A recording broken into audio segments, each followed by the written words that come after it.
Kajian Kitab.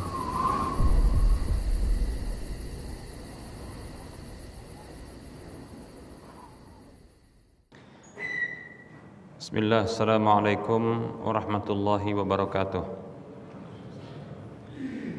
Innal hamdalillah nahmaduhu wa nasta'inuhu wa nastaghfiruh wa na'udzu billahi min shururi anfusina wa min sayyiati a'malina. May yahdihillahu fala mudilla lahu wa may yudlilhu fala hadiyalah.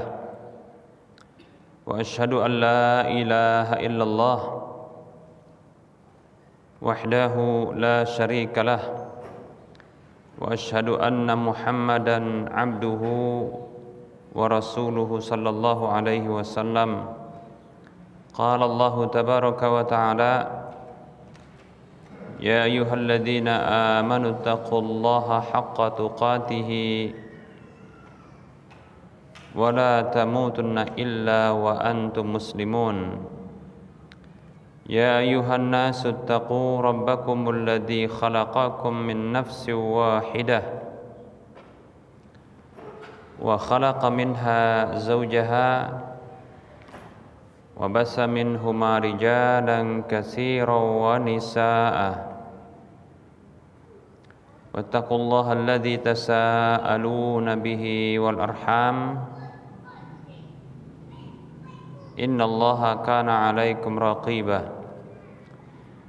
Ya ayyuhalladzina amanu taqullaha wa qulu qawlan sadida yuslih lakum a'malakum wa yaghfir lakum dhunubakum wa may yuti'illaha wa rasulahu faqad faza fawzan 'azima. Amma ba'd, fa inna asdaqal hadisi kitabullah wa khairal huda huda Rasulillah sallallahu alaihi wasallam wa syarral umuri muhdatsatuha wa kullu muhdatsatin bid'ah wa kullu bid'atin dhalalah wa kullu dhalalatin finnar.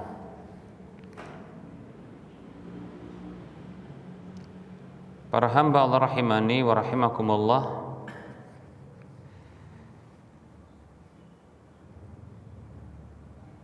mari kita bersyukur kepada Allah Subhanahu wa ta'ala atas nikmat yang Allah berikan kepada kita. Salawat dan salam tak lupa kita ucapkan untuk Nabi Muhammad sallallahu alaihi wasallam. Semoga Allah tabaraka wa ta'ala masih memberikan taufik dan hidayah kepada kita agar kita senantiasa mendapatkan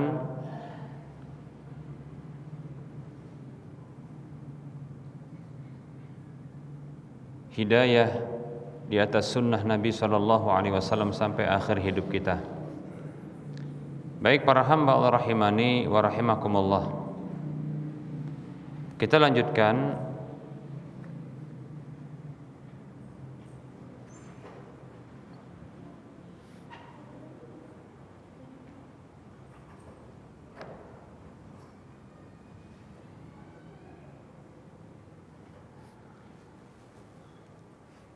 fikih haji dan umrah kita.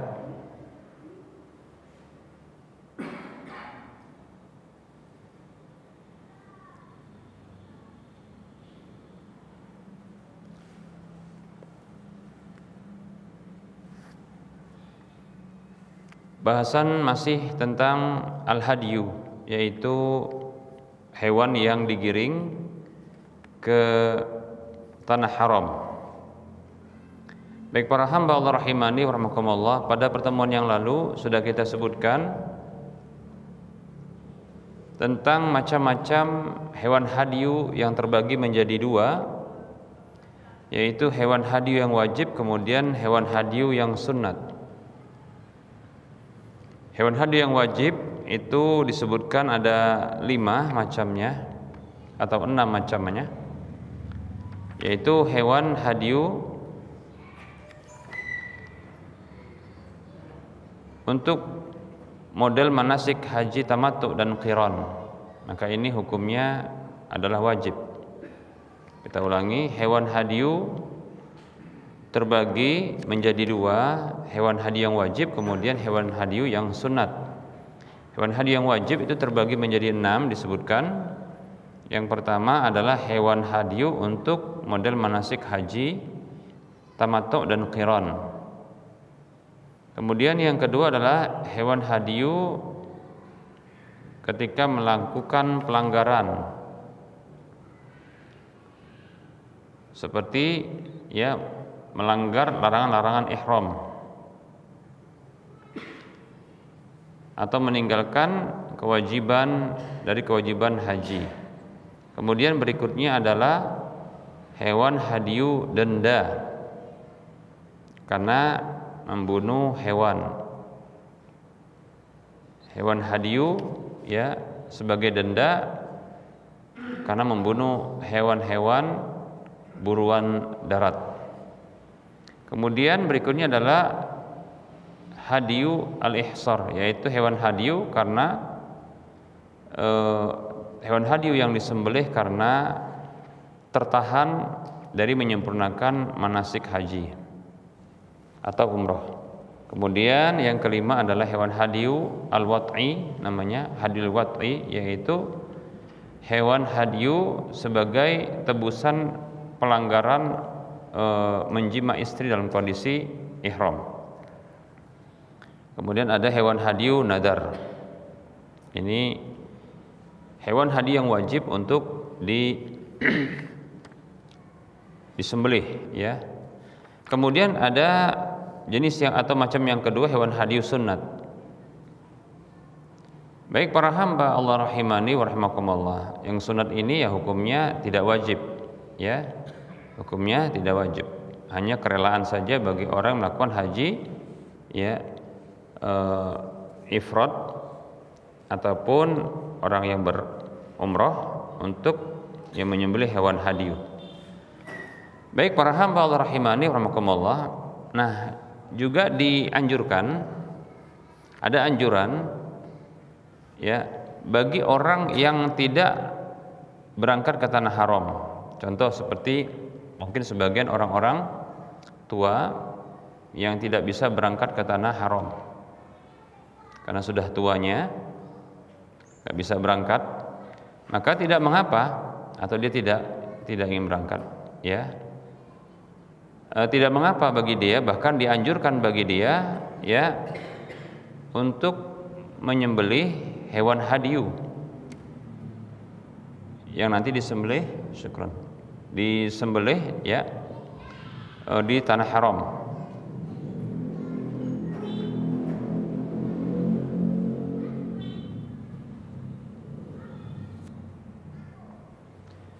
Nah, ini berdasarkan hadis dari Ibunda Aisyah radhiyallahu anha.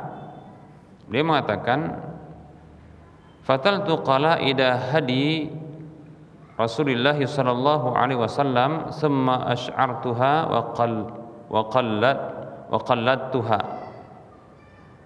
Thumma ba'atha biha ila al-baiti wa qama bil madinati fama haruma alaihi syai'un kana lahu hillan." Hadisnya diriwayatkan oleh Imam Bukhari, Imam Muslim.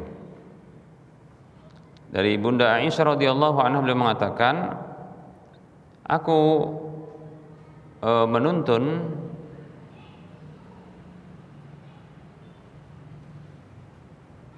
atau memberi tanda, ya aku memberi tanda atau ya mengikatkan begitu ya, tali-tali hewan hadyu milik Rasulullah sallallahu alaihi wasallam.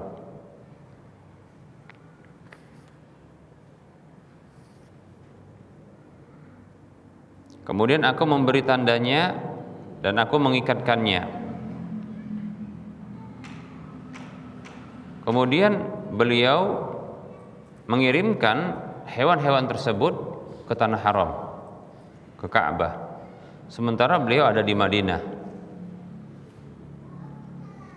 Ya. Dan tidak ada yang haram sedikit pun bagi beliau yang sebelumnya adalah halal. Maksudnya, beliau tidak dalam kondisi ihram. Beliau berada di Madinah, tidak berangkat ke Mekah untuk melaksanakan ibadah haji maupun umrah, tapi beliau kirim hewan hadiyu. Ya. Beliau kirim hewan ke tanah haram. Nah, ini boleh ya demikian. Nah, seperti itu. Contoh ya, orang-orang tua ya, kebetulan mungkin kita yang ada di contohnya kita yang berangkat, ada orang tua kita tidak bisa berangkat ya, maka dia contohnya pingin ada menyembelih hewan hadiyu di sana ya. Nah, itu hukumnya sunat, gak wajib ya. Baik para hamba Allah rahimani wa rahimakumullah, kam yujzi'u minal hadi, berapakah yang mencukupi untuk pelaksanaan hewan hadiyu tersebut?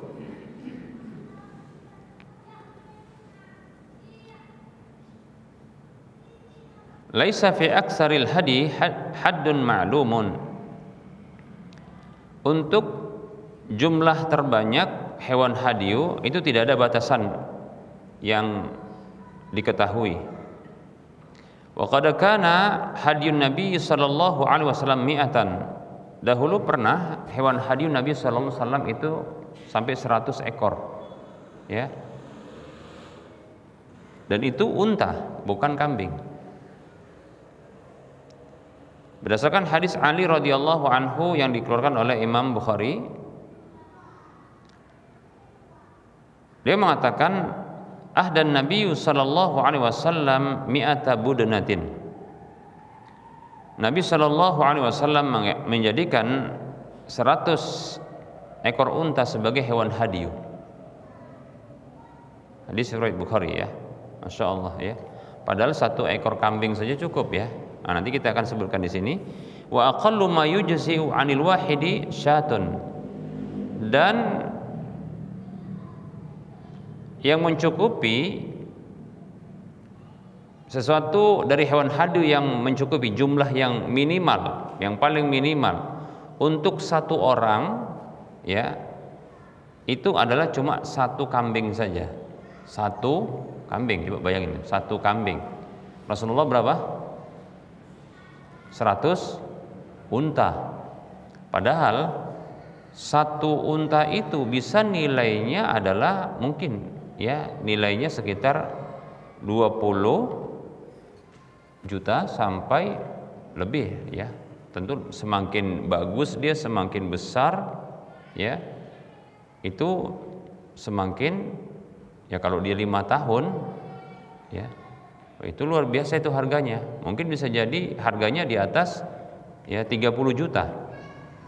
Ya, kalau 1 kambing saja itu harganya cuma 2 juta, berarti ini berapa kali lipatnya? Sekitar 15 kali lipat. Ya kan? 15 kali lipat. Itu 1 ekor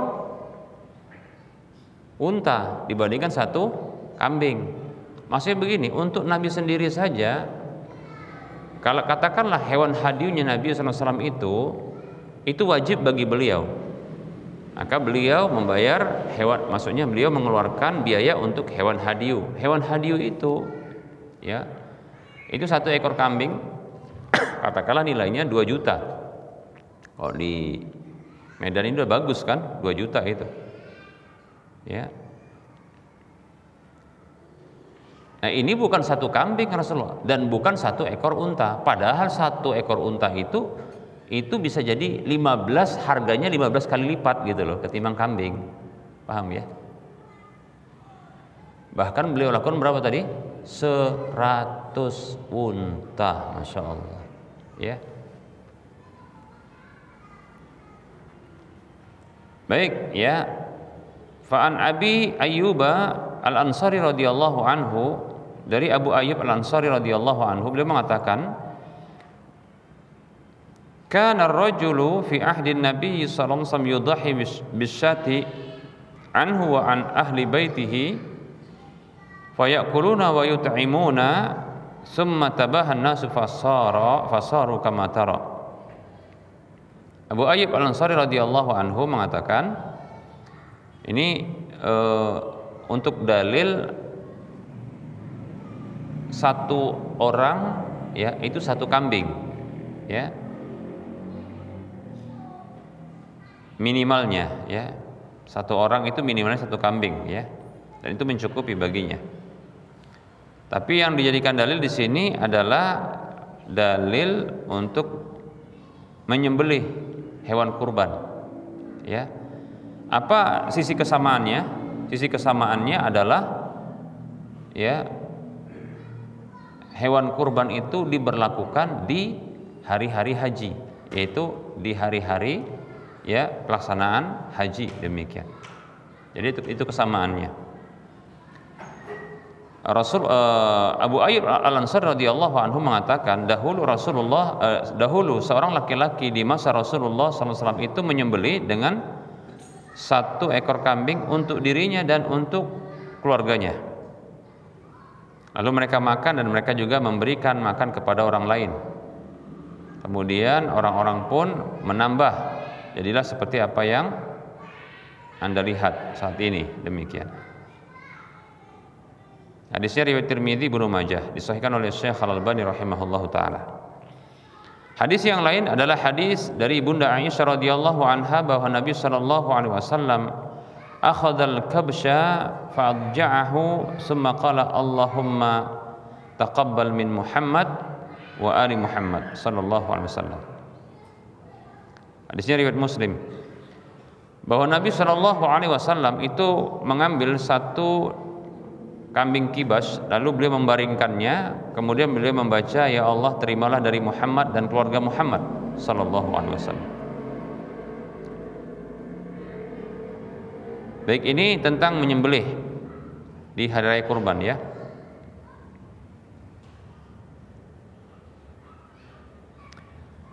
Wa qad ajma'u ala anna al-kabsha la yujzi'u illa an wahidin fil hadaya illa ma rawa an Malikin min annahu yujzi'u an yadhbahahu ar-rajulu ala nafsi wa an ahli baiti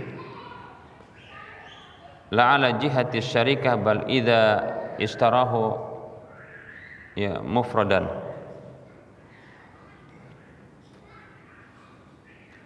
Para ulama mereka sepakat dengan status ijma bahwasanya hewan kambing kibas tidak cukup kecuali hanya untuk satu orang saja, itu untuk hewan-hewan hadiyu ya.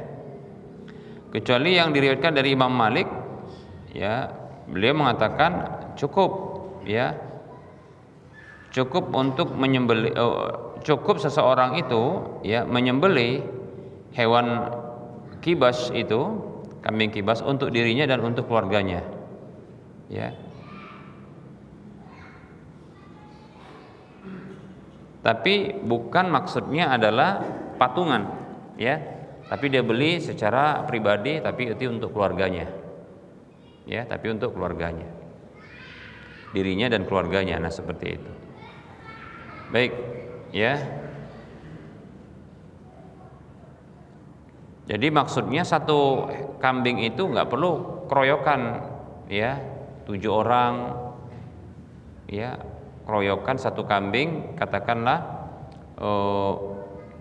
kan satu kambing untuk satu orang dan keluarganya, tapi bukan berarti keluarganya itu nanti patungan untuk bersama dia untuk membeli satu kambing gitu, maksudnya bukan begitu, tapi dia keluarkan biaya sendiri tapi itu untuk dirinya dan keluarganya demikian. Wa yujzi'u an yashtarika sab'atun fi ba'irin aw baqaratin, dan cukup ya, dianggap cukup dan sah 7 orang itu ya bergabung pada satu ekor unta atau satu ekor sapi. Ini pendapat Imam Syafi'i yang masyhur dari Imam Ahmad juga. Berdasarkan hadis Jabir radhiyallahu anhu bahwasanya beliau mengatakan naharna ma'a Rasulillah sallallahu alaihi wasallam amal Hudaybiyati al-budnata an sab'atin wal baqarata an sab'atin. Hadisnya riwayat Muslim. Kata Jabir radhiyallahu anhu, kami pernah menyembelih di hari Hudaybiyah bersama dengan Rasulullah sallallahu alaihi wasallam. Ini ketika pelaksanaan manasik ya, tapi enggak tuntas ketika itu. Menyembelih ya unta untuk 7 orang ya, dan sapi untuk 7 orang. Hadis riwayat Muslim. Dan ada riwayat yang lain dari Jabir juga radhiyallahu anhu, beliau mengatakan kharajna ma'a Rasulillah sallallahu alaihi wasallam muhillina bil haji wa amarna an nashtarika fil ibli wal baqari kullu sab'atin minna fi budanatin. Hadisnya riwayat Muslim. Jabir mengatakan radhiyallahu anhu, kami keluar bersama Rasulullah sallallahu alaihi wasallam dalam kondisi kami berihlal untuk haji, dan beliau memerintahkan untuk kami bergabung pada sapi, kambing, unta dan sapi masing-masing 7 orang dari kami itu pada satu hewan tersebut. Ya. Jadi satu sapi bisa tuh 7 orang, satu unta juga bisa 7 orang. Wa qad naqala Ibnu Rusdin al-ijma' ala annahu la yajuzu an yashtarika fin nusuki aktsar min sab'atin. Ibnu Rusd dalam kitab Bidayatul Mujtahid, beliau menukilkan adanya ijma' para ulama bahwasanya tidak boleh untuk bergabung di dalam penyembelihan itu lebih dari 7 orang. Namun dikritisi, ya, ijma' ini dikritisi oleh sebagian ulama. Kenapa? Karena ternyata ada pendapat ya dari Ishaq ibnu Rahuyah bahwasanya beliau ini berpendapat untuk sapi ataupun unta itu cukup dan sah untuk 10 orang. Dalam hadis Aisyah radhiyallahu anha disebutkan falamma kunna bi Mina utitu bil lahmi baqarin faqultu ma hadza qalu dhaha Rasulullah sallallahu alaihi wasallam an azwajihi bil baqar. Hadisnya diriwayatkan oleh Imam Bukhari, Imam Muslim. Ibunda Aisyah radhiyallahu anha menyatakan bahwasanya tatkala kami berada di Mina, didatangkan kepadaku daging sapi. Lalu aku bertanya, ini apa? Lalu mereka mengatakan Rasulullah SAW itu menyembelih untuk istri beliau itu dengan sapi. Istri beliau dengan sapi. Maksudnya ya, istri beliau berapa? Istri beliau berapa? Kita berapa? Oh, bukan itu pertanyaannya. Istri beliau berapa? 9. Tambah beliau 10. Yang disembelih apa tadi? Sapi. Paham nggak? Nah, dari sini Ishaq ibnu Rahuyah memahami, oh cukup, bisa ini berapa? 1 sapi untuk 10 orang gitu. Ya. Nah, gitu cara menyimpulkan hukumnya.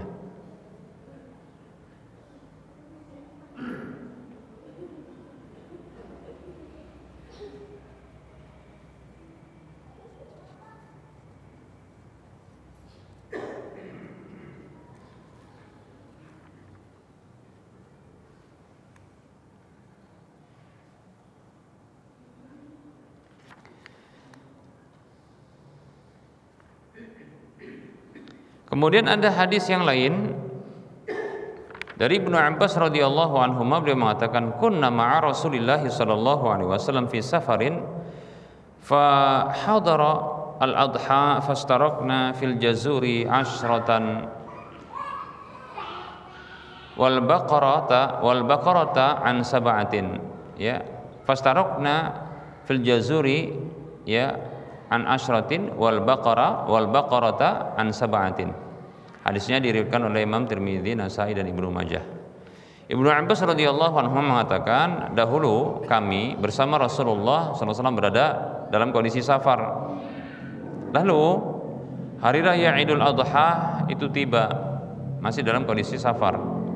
Maka kami bergabung untuk unta itu 10 orang, untuk sapi itu 7 orang, demikian. Baik para hamba Allah rahimani wa rahimakumullah.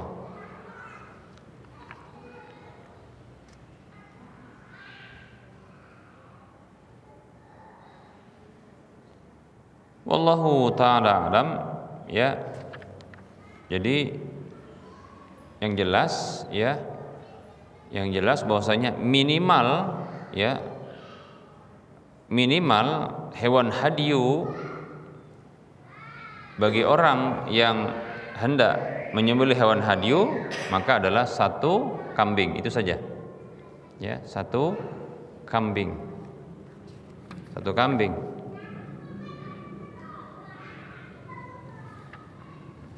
Satu kambing ya.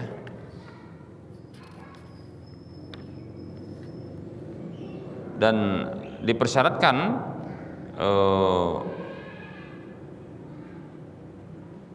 sudah kita sebutkan syaratnya, kalau untuk kambing kambing biri-biri ya, maka usia minimalnya adalah berapa?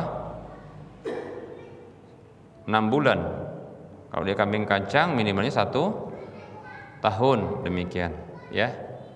Ini sudah kita bahas.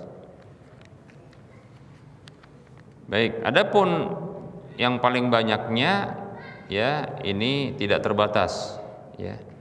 Kemudian boleh bergabung pada hewan-hewan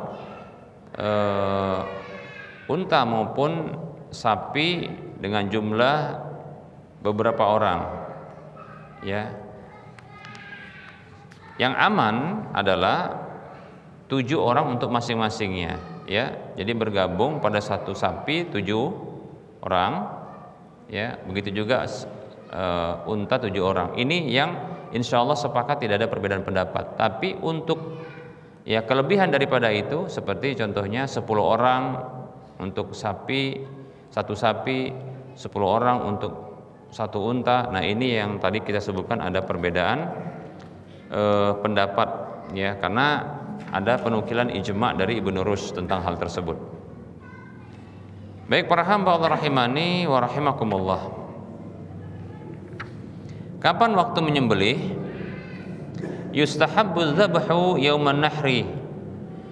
Dianjurkan untuk menyembelih itu di tanggal 10 bulan Dzulhijjah, yaitu di hari raya Idul Adha. Setelah melempar jumrah Aqabah, sebelum ya mencukur rambut atau sebelum tawaf. Sebelum mencukur rambut dan tawaf. Ya, jadi nyembelihnya itu setelah melempar jumrah Aqabah tapi sebelum mencukur rambut dan tawaf. Nah, ini sudah kita bahas sebelumnya.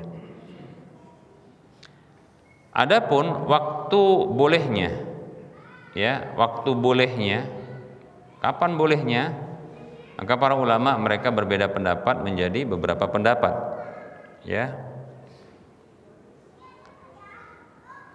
Kapan waktu bolehnya? Berarti bisa lebih cepat ya.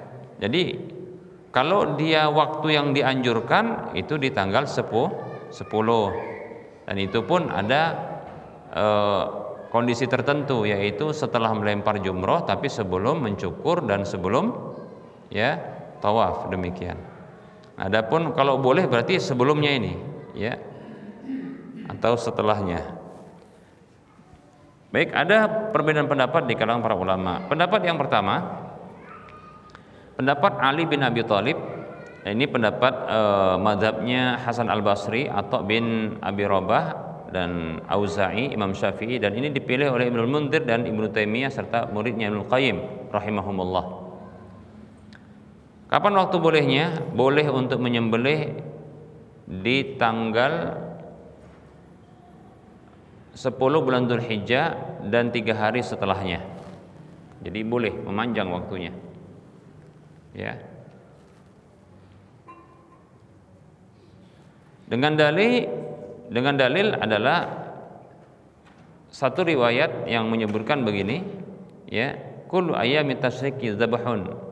Setiap hari-hari tasyrik itu adalah menyembelih. Namun ini didhaifkan oleh sebagian ulama. Hadisnya diriwayatkan oleh Imam Ahmad dan Ibnu Hibban. Dhaif hadisnya karena sanadnya terputus.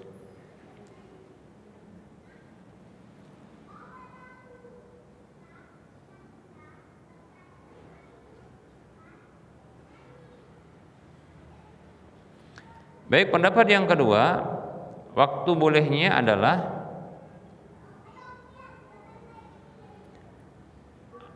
tanggal 10 dan tanggal 11 dan 12. Jadi kebolehannya tanggal 10, 11, 12, cuma 3 hari saja. Ini pendapat Imam Ahmad, Imam Malik, Imam Abu Hanifah, dan ini pendapat yang diriwayatkan dari Ibnu Umar, Ibnu Abbas dan yang lainnya dari kalangan sahabat radhiyallahu anhum ajma'in.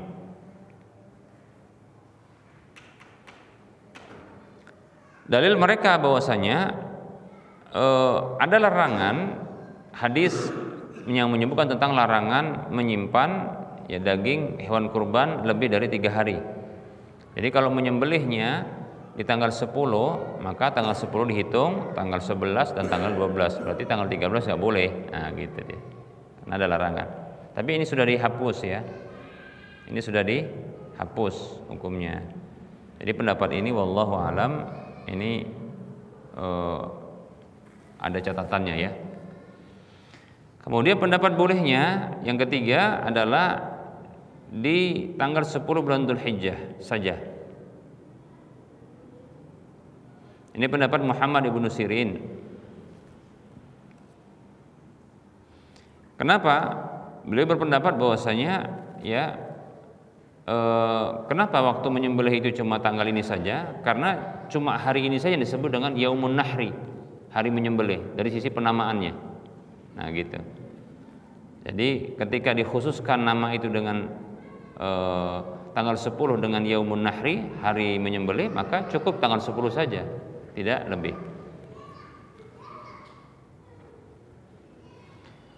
Baik ya, kemudian ada pendapat yang keempat yang berpendapat bahwasanya ya untuk negeri-negeri terluar ya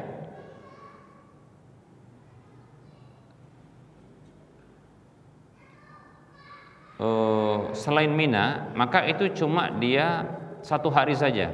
Jadi seperti mungkin Indonesia atau negeri yang lain lah ya, begitu. Itu cuma 1 hari, itu tanggal 10. Adapun kalau di Mina itu 3 hari. Ya, berarti 10, 11, 12 demikian, begitu. Ini pendapat Sa'id bin Jubair, Jabir bin Zaid. Kenapa? Karena tanggal 10, 11, 12 itu adalah hari manasik. Mulai dari melempar, ya, tawaf, mencukur, demikian, ya. Sementara negeri-negeri yang lain itu tidak ada amalan seperti ini, karena itu bukan tempat untuk melakukan pelaksanaan haji seperti itu, ya. Kemudian ada pendapat yang kelima yang diriwayatkan dari Abu Salamah bin Abdurrahman dan Ibrahim An-Nakhai bahwasanya kebolehan menyembelih itu mulai dari tanggal 10 sampai akhir dari bulan Dzulhijjah, mau panjang ya. Ya. Kemudian ada pendapat yang terakhir yang ini dilemahkan oleh Imam An-Nawawi ya, bahwasanya tidak ada waktu yang khusus ya untuk menyembelih ini. Jadi maksudnya apa? Kapan aja bisa. Ini satu pendapat ya menurut ulama mazhab Syafi'i, tapi Imam Nawawi sebagai ulama mujtahid di kalangan mazhab Syafi'i mendhaifkan pendapat ini, ya. Baik para hamba Allah rahimani wa rahmakumullah. Nah, pendapat yang kuat wallahu alam adalah pendapat yang pertama, ya. Pendapat yang pertama, yaitu bahwasanya boleh untuk nyembelih tanggal 10 dan memanjang sampai hari-hari tasyrik. Karena memang hari tasyrik itu hari-hari makan. Boleh enggak? ya puasa di hari tasyrik? Jawabannya nggak boleh karena harus makan, ya. Jadi boleh menyembelih ketika itu. Baik para hamba Allah rahimani wa rahimakumullah. Berikutnya tempat menyembelih hewan hadiu.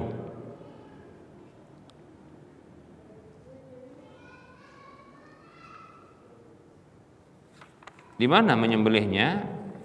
Penyembelihan hewan hadiu itu di Mina, ya, di tempat penyembelihannya, ya.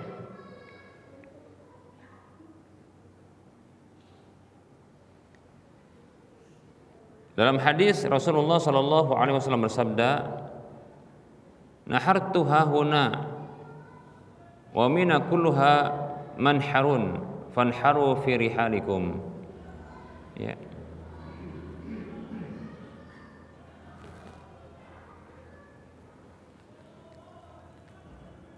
Hadisnya diriwayatkan oleh Imam Muslim, ya. Aku menyembelih di sini dari arah sini, ya. Dan Mina itu semuanya tempat menyembelih, ya. Maka menyembelih kalian, ya, di tempat-tempat kalian. Maksudnya yang ada di Mina itu, ya. Dalam riwayat yang lain disebutkan, wa kullu mina manhar wa kullu Muzdalifah mauqif wa kullu fijaj Makkah, ya, tariqun wa manharun, ya. Setiap Mina itu tempat menyembelih, setiap Muzdalifah itu tempat untuk terhenti, maksudnya untuk bermalam di Muzdalifah, ya. Nah, setiap gang-gang Mekah itu jalan dan tempat menyembelih juga, demikian. Ini dikeluarkan oleh Imam Abu Daud, Ibnu Majah dan Imam Ahmad.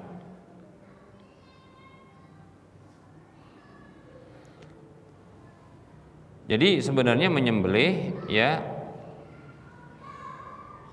itu boleh di tanah haram, boleh di Mina juga boleh, ya. Fal hadyu la yuzbahu illa fil haram. Hewan hadyu tidaklah disembelih kecuali di tanah haram. Wa man dhabaha ayya makanin minal haram fi Makkah aw ghairiha ajza'u 'indal jumhuri. Siapa saja yang menyembelih hewan hadyu itu di tempat manapun dari tanah haram itu, baik itu di Makkah atau di tempat yang lainnya, maka cukup baginya, ya, menurut jumhur ulama. Wa qala Malikun, Imam Malik menyatakan la yujzi'u fil haram illa bi Makkah tamassukan bi dhahiri qaulihi ta'ala hadiyan balighal Ka'bah. Imam Malik mengatakan tidak sah, ya, menyembelih itu di tanah haram kecuali hanya di Mekah saja, dengan berpegang kepada zahir ayat firman Allah mengatakan hadiyan baligha al-Ka'bah, hewan hadiu yang sampai kepada Ka'bah. Maka kita katakan firman Allah Subhanahu wa taala dalam surah Al-Maidah ayat 95 ini bukanlah pembatasan, ya, bukanlah pembatasan, ya.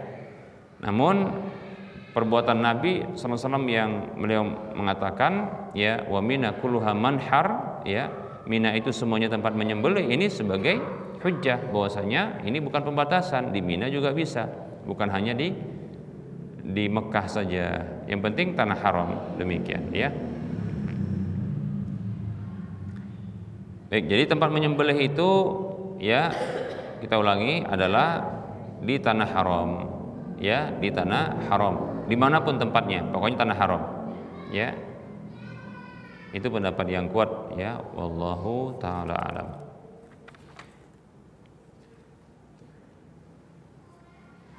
Baik para hamba Allah rahimani wa rahimakumullah, insyaallah taala kita akan lanjutkan pada pertemuan yang akan datang, ya. Pembahasan hewan hadiu ini masih panjang, ya, masih lumayan panjang, nggak panjang banget tapi panjang insyaallah, ya. Karena ada pembahasan tentang memindahkan daging hadiu nanti ini keluar tanah haram, gimana hukumnya, ya. Kemudian penggiringan hewan hadiu tersebut, ya.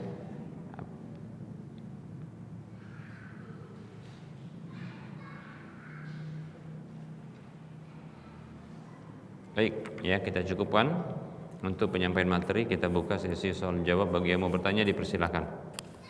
Baik, itu pertanyaan seputar tema maupun pertanyaan yang lainnya.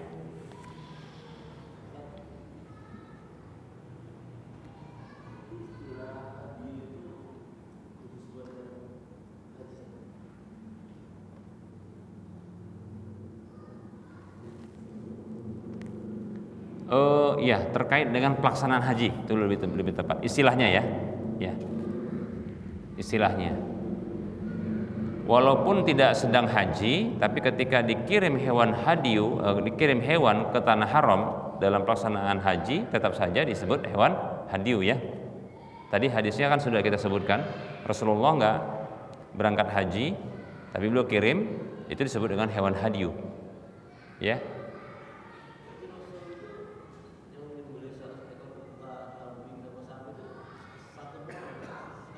Gimana?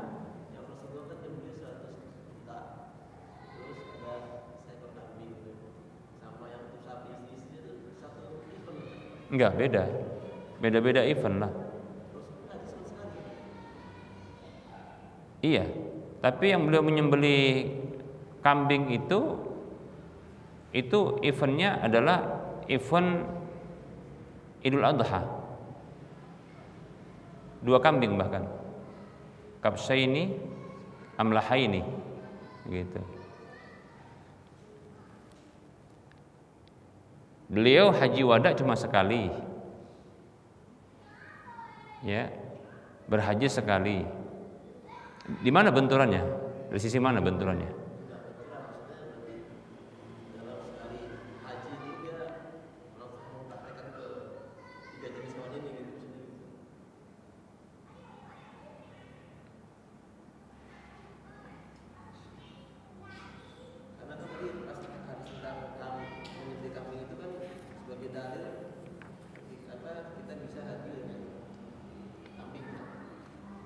Yang pembahasan tentang kambing tadi itu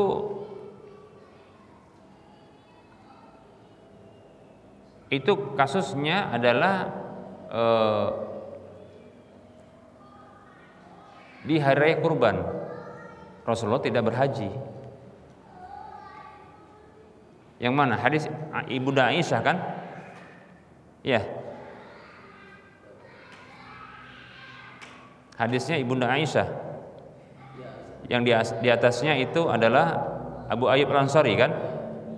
Itu disebutkan setelahnya itu wa hadza fil udhiyati, ini ketika dalam penyembelihan hewan kurban. Setelahnya ada di situ terjemahannya. Nah, itu berarti ini kan beda event. Beda event ya. Enggak sama eventnya.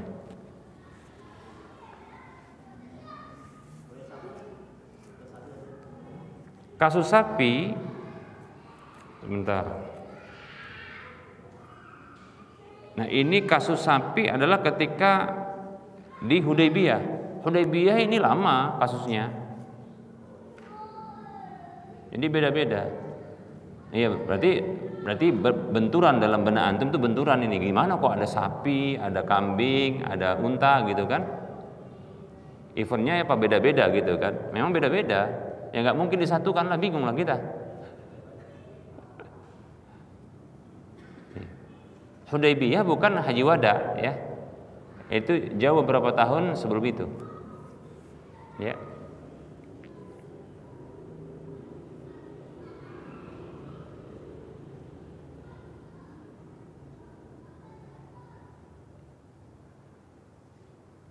Sudah?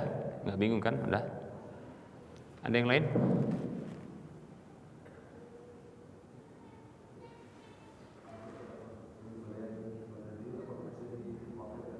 Bisa. Iya. Rasulullah pernah sallallahu alaihi wasallam itu mewakilkan penyembelihan kepada Ali radhiyallahu anhu. Ali.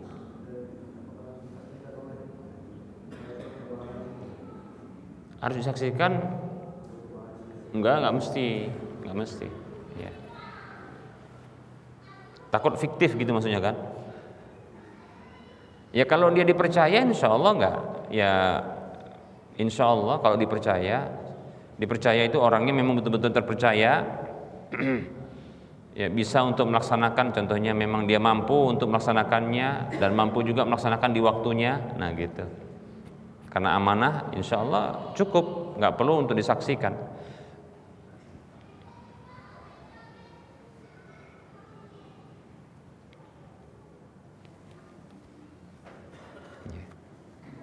Jadi bab wakalah, yaitu perwakilan, itu juga berlaku ya dalam penyembelihan, ya.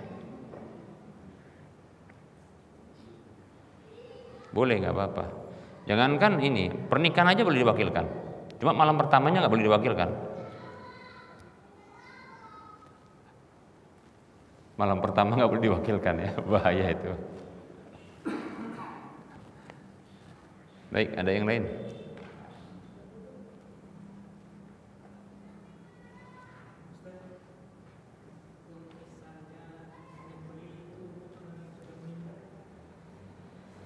Menyembelih untuk orang yang sudah meninggal, apa tujuannya?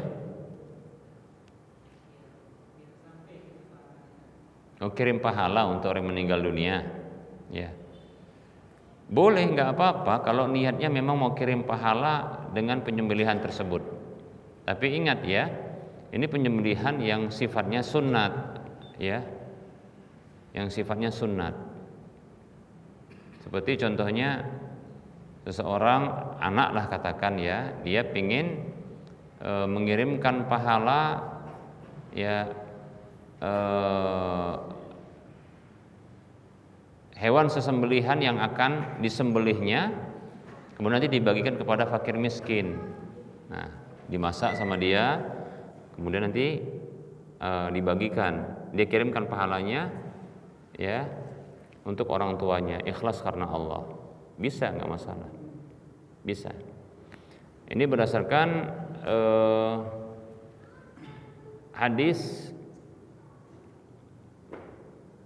Sa'ad ibnu Ubadah radhiyallahu anhu, tatkala ibunya wafat, ia datang kepada Nabi SAW, ya, inna ummi tuwfiyat wa ana ghaibun anha, sesungguhnya ibuku telah wafat wahai Rasulullah, sementara aku ketika wafat beliau itu nggak ada di sisi beliau. Ayam fa'uha in tasaddaqtu syai'un anha, ayan fa'uha syai'un, apakah sesuatu itu bisa bermanfaat untuk beliau, in tasaddaqtu bihi anha, bila aku sedekahkan, ya, untuk namanya, atau aku sedekahkan untuk beliau gitu, untuk ibunya. Qala na'am, kata Rasulullah, iya, kata Rasulullah, ya, bermanfaat.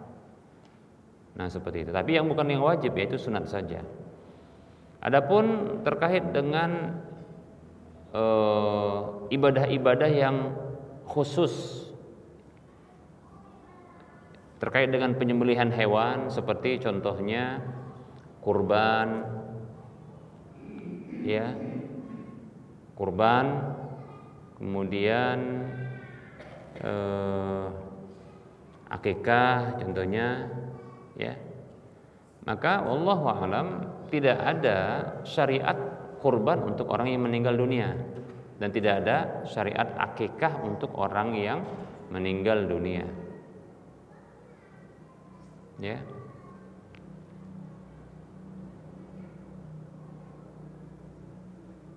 Walaupun dalam masalah ini mungkin ada butuh dirinci, ya, butuh dirinci. Baik, wallahu taala alam. Nah, seperti itu. Tapi kalau yang jelas dia ingin menyembelih dengan penyembelihan sunat saja, nanti dibagi-bagi hewan sembelihan tersebut kepada orang lain, ya, pahalanya dikirimkan untuk orang tuanya, boleh sampai insyaallah, ya. Itu sama seperti kalau kita bersedekah dengan uang, kemudian kita niatkan pahalanya untuk orang tua kita, sampai insyaallah, begitu.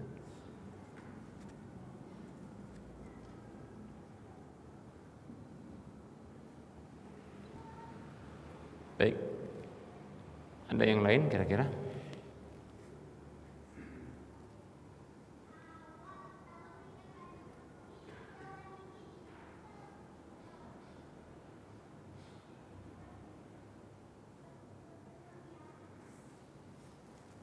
Ada yang lain mau bertanya?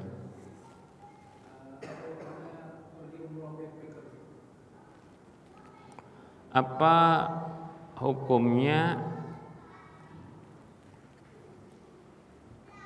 umroh backpacker? Backpacker itu apa ya? Backpacker sendiri gitu ya. Maksud sendiri itu tanpa mahram, tanpa travel kali. Hah?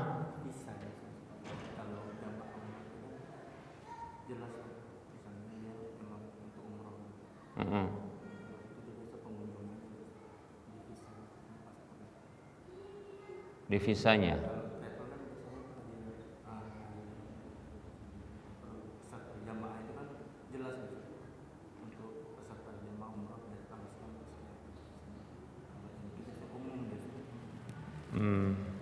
Anda tidak tahu apakah ini menyalahi. Ya sebenarnya kalau di zaman dulu kan nggak ada yang gini-gini, mau packer, mau nggak ada begitu. Permasalahannya mungkin terkait dengan regulasi. Ada regulasi yang dilanggar atau enggak gitu kan? Tahu regulasi yang reguler, fasilitas.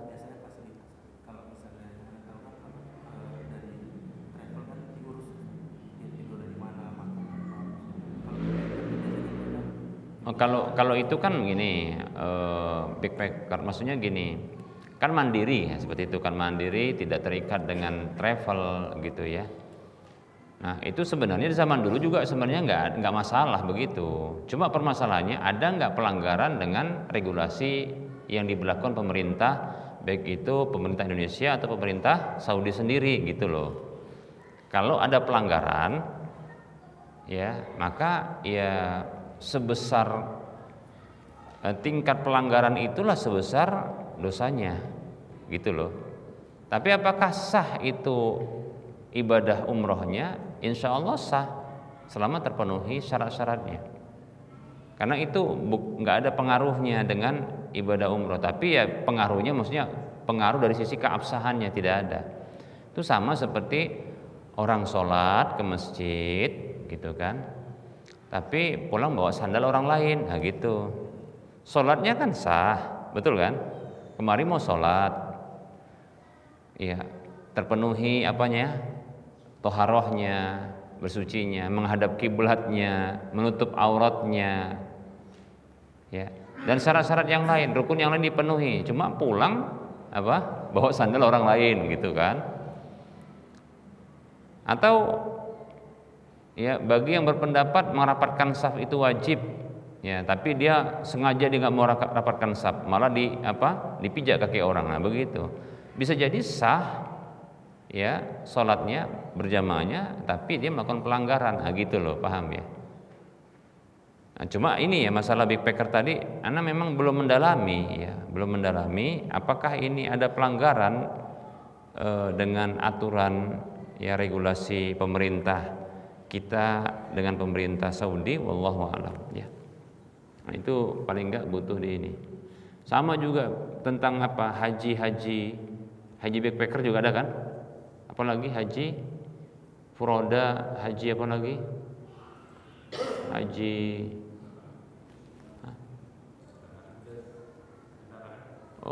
bukan. Kalau haji talangan itu secara regulasi dibolehkan, tapi secara syar'i nggak boleh. Kenapa? Karena riba kan gitu. Enggak, ini maksudnya pelanggaran regulasinya gitu loh. Ya ada yang katanya dilanggar. Nah gitu. Tapi wallahu a'lam, karena nggak bisa, belum mendalami, jadi belum tahu. Kalau penawaran banyak tentang ini, jadi ditawarkan Ustadz ini untuk bisa di-share nanti dapat sekian gitu. Tapi belum tahu ini di mana salahnya, karena ada nggak regulasi yang melanggar, ada regulasi yang dilanggar nggak gitu. Itu belum tahu juga. Sebagian Ustadz ada yang komentar, memang komentarnya ini nggak resmi katanya begitu, dan seterusnya lah ya. Tapi haji tadi ya, bukan umroh. Kalau umroh tadi, nah itu juga nggak tahu ini di mana regulasi yang dilanggar gitu, belum tahu juga. Itulah karena agak buta dikit dengan regulasi-regulasi pemerintah ini ya. Ya. Tapi saat ini sih menjauhi hal-hal seperti itu karena masih ada kekhawatiran karena ada pelanggaran, jadinya ya nggak respect gitu, maksudnya nggak mau terlibat. Ya. Nggak berani juga ngasih hukum bahwasanya ini terlarang, ini salah begitu. Harus dibuktikan ada nggak regulasi yang dilarang, yang dilanggar, gitu maksudnya, paham ya? Tapi kalau ditanya gimana tentang hukumnya, ya kalau terpenuhi syarat rukun dari haji atau umrah tersebut, ya sah. Cuma ada regulasi yang dilanggar nggak? Kalau ada regulasi yang dilanggar, berarti dia nggak taat sama pemerintah. Disitulah pelanggarannya, paham ya? Tadi kita kasih ilustrasi, yaitu analoginya dengan orang sholat tapi buat dosa. Bisa jadi sholatnya sah, tapi dia tetap ada dosa gitu loh, paham ya? Bisa dipahami?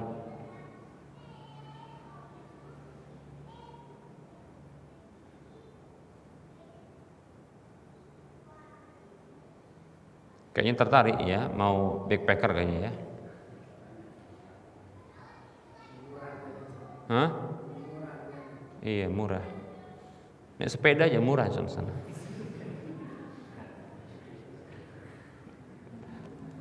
Sepeda motor kan gitu kan, murah kayaknya ya. Mau yang murah.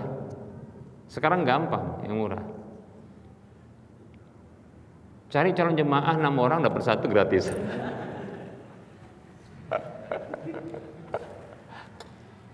Nah, tanyakan sama travel yang ada gitu kan. Saya ada jemaah 6 orang ini, saya gratis nggak berangkat, nah gitu. Ngapain mikir-mikir gitu tadi? Udah kita dilayani semuanya kan gitu kan. Nah.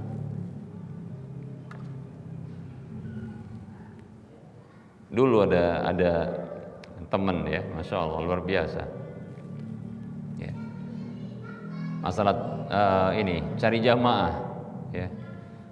Ana sebagai ustadz aja nggak bisa dapat. Ini malah ya dia promosikan. Ana yang dipromosikan. Ana promosi nggak lulus, nggak dapat 1 jamaah pun. Dia promosi dengan nama Ana. Oh nanti berangkat kita dengan ustadz ini, maksudnya Ana gitu kan. Malah dapat dia berangkat. Kemudian ada keluarganya berangkat.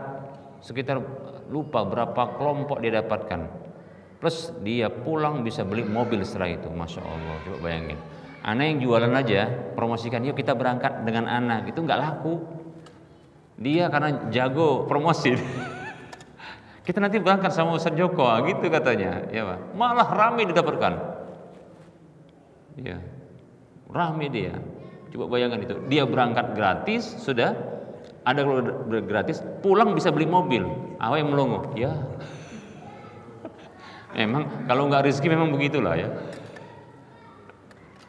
Tapi insya Allah ya di tahun-tahun ini, maksudnya di tahun ini itu ada kok yang memberlakukan travel itu ya 6 jamaah gratis 1 ada ya, tinggal tanya saja sama yang punya travel gitu kan, oh ini ada jamaah nih, antum cari, jadi nggak usah peker-peker tadi gitu, capek kali ya, cari jamaah aja, udah mudah sekarang kok ya gitu. Apalagi kalau pedagang kan gampang kan, ya pedagang tuh gampang. Keahlian dalam berdagang ya gunakan untuk apa? Cari jamaah gitu ya. Apalagi ada keluarga kaya-kaya, nggak mungkin mereka bayarin kita gitu kan. Nah, tapi gimana? Yuk kita berangkat sama ini aja, nanti bareng deh gitu. Rupanya kita udah ngumpulin 6 orang dari keluarga, kita yang gratis 1 kan lumayan. Gitu dah. Nah, cari yang di kampung-kampung sana yang pingin umroh gitu ya. Baik, kita cukupkan, mudah-mudahan bermanfaat ya. Mohon maaf atas segala kekurangan, kita ketemu lagi di lain kesempatan. Wassallallahu ala Muhammad wa ala alihi wa washabihi ajma'in. Subhanakallahumma wa bihamdika asyhadu an la ilaha illa anta astaghfiruka wa atubu ilaika walhamdulillahi rabbil alamin. Assalamualaikum warahmatullahi wabarakatuh.